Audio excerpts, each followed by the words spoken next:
Hi viewers, welcome to ఆజాన్ మరొకడం. నేను మీ ప్రసాద్.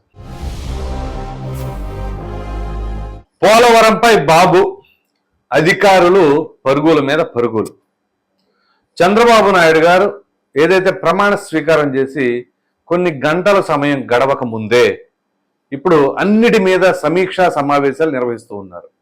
ప్రధానంగా ఆంధ్రప్రదేశ్ రాష్ట్ర ప్రజలు వారికి ఏ ప్రాజెక్టు చేస్తే ఎంతమందికి ఏం లబ్ధి చేకూరుతుంది, వీటిల్లో హుటాహుటిన చేయవలసిన కార్యక్రమాలు ఏంటి, వీటన్నిటిని అంటే ప్రయారిటీ బేసిస్ లో ఏది ముందు చేయాలి, ఏది ఎక్కువ సమయం పడుతుంది, దేని వలన ప్రజలకు ఎంత లాభం చేకూరుతుంది, ఇవన్నీ కూడా ఆయన క్రొత్త ఏమి కాదు. సో దేని తర్వాత ఏం చేస్తే ఏది ముందు చేయాలి, ఏది వెనక చేయాలి అనే ప్రయారిటీ బేసిస్ లో ఆయన మొత్తం సమీక్షా సమావేశాలు నిర్వహిస్తూ ఉండటం. ఈ క్రమంలో పోలవరం ఎప్పటి నుంచో తెలుగు రాష్ట్ర ప్రజలకి అది ఒక కలగా మిగిలిపోయింది. ముఖ్యంగా ఆంధ్రప్రదేశ్ రాష్ట్ర ప్రజలకి ఏదైతే సాగునీరు, రైతులకి త్రాగునీరు, చాలా ప్రాంతాలకి, రాయలసీమ వాసులకు మరీ ముఖ్యంగా. సో ఈ పోలవరం ప్రాజెక్టు కనుక పూర్తి చేయగలిగితే ఖచ్చితంగా ఆంధ్రప్రదేశ్ రాష్ట్రంలో చాలా వరకు కూడా ఈ యొక్క నీటి సమస్యని తొలగిపోయే అవకాశం ఉంది. సో ఈ క్రమంలో గత ప్రభుత్వం ఏదైతే పోలవరాన్ని ఛాలెంజ్ చేసి పూర్తి చేస్తామని చెప్పేసి అన్నారో, కానీ దాన్ని ఏమాత్రం కూడా ముందుకు జరిపినకపోయారు. సో ఏదైతే గత ప్రభుత్వం అంటే 2014 నుంచి 19 వరకు చంద్రబాబు నాయుడు గారి పరిపాలనలో ఉన్న క్రమంలో 70% వరకు కూడా పూర్తి చేశామని చెప్పేసి అప్పట్లో తెలుగుదేశం పార్టీ నాయకులు ఇప్పుడు చెప్పినా అది శాతం పరంగా 1-2% అటు ఇటు అయ్యి ఉండొచ్చు, కానీ ఖచ్చితంగా ఆ పనులు అయితే జరిగినాయి అన్నమాట వాస్తవమే. కానీ ఏదైతే జగన్మోహన్ రెడ్డి గారి ప్రభుత్వం వచ్చిందో ఈ పోలవరానికి సంబంధించిన అంశం అంతా కూడా ప్రక్కన పెట్టేశారు. సో ఈ క్రమంలో అసలు ఏదైతే ప్రజలకు సంబంధించిన అంశాలు, ప్రజలకు ఉపయోగపడే అంశాలు, వీటన్నిటినీ ప్రక్కకు తోసేసి ఏదైతే ప్రతిపక్షాలని టార్గెట్ చేయడం, లేదా వారిపైన వీరిపైన దాడులు, కేసులు, వీటిపైనే ఆ పరిపాలన అంతా కూడా కొనసాగిపోయింది అని చెప్పేసి గత ప్రభుత్వం పైన చాలా మంది అనేక రకాలుగా విమర్శలు చేశారు. సో ఇప్పుడు చంద్రబాబు నాయుడు గారి పైన చాలా బాధ్యత ఉంది. ఎందుకంటే ప్రజలందరూ కూడా గంప గుర్తుగా ఏకపక్షాన కూటమికి మద్దతు తెలిపారు, 160 స్థానాలతో గెలుపొందారు. సో ఆ గెలుపుకి ప్రధానమైన కారణం ఏంటి? ప్రజలకి నమ్మకం. ఖచ్చితంగా వీరైతే మంచి జరుగుతుంది అనే భావనలోకి వచ్చేసే ఏకపక్షంగా వాళ్ళకి ఓట్లేసి గెలిపించడం జరిగింది. సో ఇప్పుడు ఆ బాధ్యత మరింత పెరిగింది కదా, అది పవన్ కళ్యాణ్ గారి పైన కానీ, చంద్రబాబు నాయుడు గారి పైన కానీ. సో ఆ బాధ్యతల్ని విస్మరించకుండా ఖచ్చితంగా నెరవేర్చాలి అనే ఉద్దేశం వీళ్ళల్లో అడుగడుగునా కనబడుతున్నట్టుగా ప్రస్తుతం ఉన్న పరిస్థితులను బట్టి అర్థం చేసుకోవచ్చు. సో ఏదైతే నిన్న సెక్రటేరియట్ లో అడుగు పెట్టారో, అడుగు పెట్టినప్పటి నుంచి ఆయనే కాదు, ఆ మంత్రివర్గంలో ఉన్న ప్రతి ఒక్కరు కూడా ఇక అర్ధరాత్రి అయినా సరే వాళ్ళు పని చేసుకుంటూనే పోతున్న సమీక్షా సమావేశాలు. ప్రధానంగా దేని పరిస్థితి, ఏ శాఖ పరిస్థితి ఎలా ఉంది, అప్పులు ఎంత తీసుకొచ్చారు, సో దీనికి ప్రత్యామ్నాయం ఇప్పుడు ఏం చేయాలి, డెవలప్ చేయాలంటే ఎట్లా చేయాలి అనేది సమావేశాలు నిర్వహిస్తున్నారు. సో వీటిలో చంద్రబాబు నాయుడు గారు ప్రధానంగా పోలవరం పైన కూడా సమీక్ష నిర్వహించారు. సో అతి త్వరలో ఆయన పోలవరం కూడా సందర్శించనున్నారు. సో సందర్శించి అసలు ఎంతవరకు వచ్చింది ఏంటి, ఆ డయాఫ్రామ్ వాళ్ళు కొట్టుకుపోయింది, దాని పరిస్థితి ఏంటి, ఇప్పుడు ఎన్ని కోట్ల నిధులు కావాలి, ఎంత హడావుడిగా చేయాలి, సో చేయాలి అంటే మరి కేంద్రం సపోర్ట్ ఎంత కావాలి ఏంటి, ఇదంతా కూడా ఆ నిధుల సమీకరణ ఏంటి, ఎన్ని వేల కోట్లు అయితే ఆ ప్రాజెక్ట్ మొత్తం పూర్తయిపోతా ఉంది, సో ఏ మేరకు ఫాస్ట్ గా చేపించాలి వర్క్. సో ఇదంతా కూడా అధికారులను ఇప్పుడు ఒకసారి పరిశీలించమని చెప్పేసి చెప్పడం జరిగింది. సో ఈ క్రమంలో ఈ నెల 17వ తేదీ కానీ 18వ తేదీ కానీ చంద్రబాబు నాయుడు గారు పోలవరం వెళ్లే అవకాశం ఉంది అట. సో ఒకవేళ ఆయన కనుక అక్కడికి వెళ్ళి ఇదంతా పరిశీలిస్తే ఖచ్చితంగా అది ప్రజలకి మంచి శుభసూచకంగా ఉంటుంది. ఎందుకంటే ఆయన ఏదైతే సెక్రటేరియట్ లో అడుగుపెట్టిన కొన్ని గంటల వ్యవధిలోనే ఇలా పోలవరం పైన సమీక్షా సమావేశాలు నిర్వహించడం అది చాలా అవసరం కూడా. ఇప్పుడు ఉదాహరణకి మనం మాట్లాడుకోవాల్సి వస్తే విభజన హామీల సంగతి పక్కన పెట్టండి, ప్రధానంగా కోరుకున్నది ఏంటి, ఒకటి ప్రత్యేక హోదా, 2 పోలవరం ప్రాజెక్టు. సో ప్రత్యేక హోదా పరిస్థితి అంటారా, అది అలా కనపడతా ఉంటుంది, కానీ అందరం ద్రాక్షగానే దాన్ని ఉంచారు. ఎందుకంటే కేంద్రంలో ఉన్న బీజేపీ పెద్దలు కూడా ఇక దాని గురించి మర్చిపోండి అని చెప్పేసి అన్నారు. ప్యాకేజీ అనేది మాత్రమే చెప్తున్నారు. కానీ పోలవరం అనేది ఒక ప్రాజెక్టు, ఆ ప్రాజెక్ట్ అనేది పూర్తి చేసుకోలేకపోతున్నామంటే ఇప్పటికీ రాష్ట్రం విడిపోయి 10 సంవత్సరాలు అయిపోయింది, 3వ ప్రభుత్వం కూడా ఏర్పాటైంది. సో ఈ తరుణంలో ఇప్పటికైనా సరే ఖచ్చితంగా పూర్తి చేసుకోలేకపోతే అది మన నాయకుల అసమర్థతగానే భావించవలసి ఉంటుంది.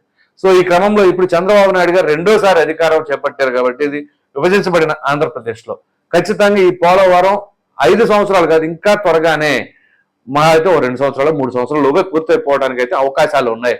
ఆ విధంగా అధికారులను అప్రమత్తంగా ఉండమని, ఆ పనులకు సంబంధించిన వ్యవహారాలు చూసుకుంటాం. దానికి తగినట్టుగా కేంద్ర సహాయ సహకారాలతో ఆ నిధులు తీసుకొచ్చేసి వీలైనంత త్వరగా ఆ ప్రాజెక్టుని కనుక పూర్తి చేయగలిగితే సో అది ఒక సక్సెస్ఫుల్ గవర్నమెంట్. ముందు ప్రజలు సక్సెస్ అయినట్లుగా భావించాలి. సో ఏదైతే చంద్రబాబు నాయుడు గారి పైన ఒక భరోసాతో ఒక నమ్మకంతో అధికారాన్ని అప్పచెప్పారో ఆ నమ్మకాన్ని నిలబెట్టుకున్న వారిలాగా చంద్రబాబు నాయుడు గారు కూడా చరిత్రలు మిగిలిపోతారు. ఎందుకంటే చాలా అరుదైన ప్రాజెక్టులు ఇవి.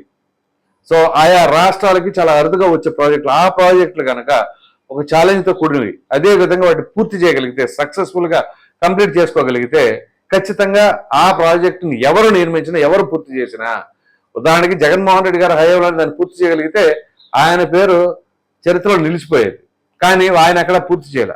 ఆ శాఖకు సంబంధించిన మంత్రులు అంటారా, సరే ఫస్ట్ క్యాబినెట్లో అనిల్ కుమార్ యాదవ్, సెకండ్ క్యాబినెట్లోనే అంబటి రాంబాబు, ఇద్దరే ఏ ఒక్కరు కూడా ఆ పోలవరానికి సంబంధించి అడుగు కాదు కదా అంగుళం కూడా ముందుకు తీసుకెళ్ళకపోయారు. సో ఇప్పుడైనా సరే ఖచ్చితంగా ఇది పూర్తి చేసుకోగలిగితే అది కూటమికి మంచి పేరు తీసుకొస్తుంది. దాంతో పాటుగా ప్రజలందరూ కూడా హర్షిస్తారు. ఒకవేళ అలా కాకుండా గత ప్రభుత్వం లాగానే ఇదిగో చేస్తాం, పూర్తి చేస్తాం, అది ఇది అంటే మాత్రం ప్రజాగ్రహానికి ఎవరైనా సరే అతిథులు కాదు, ఖచ్చితంగా గురి కాబోతున్నారు. అది చంద్రబాబు నాయుడు గారా, జగన్మోహన్ రెడ్డి గారా, పవన్ కళ్యాణ్ గారా, వీరు వారు అని కదా ఎవరైనా సరే ఖచ్చితంగా ఇచ్చిన హామీని నిలబెట్టుకోవాలి. ఆ ప్రకారంగా కనుక ప్రభుత్వం దూసుకెళ్లిపోతే ఖచ్చితంగా ప్రజలు మరలా మద్దతు తెలిపే అవకాశం. సరే అధికారాల అంశాలు పక్కన పెట్టేసేయండి. ముఖ్యంగా కావాల్సింది ఏంటి అంటే రాజకీయాలు ఇవన్నీ కాదు, ప్రజలకి కావాల్సినట్లుగా ఏదైతే హామీలు ఇచ్చారో ఆ హామీలు నిలబెట్టుకోవాలి. సో సంక్షేమ పథకాలు అవి కాదు ఇక్కడ హామీలు. ఇది ఒక డెవలప్మెంట్ యాక్టివిటీ.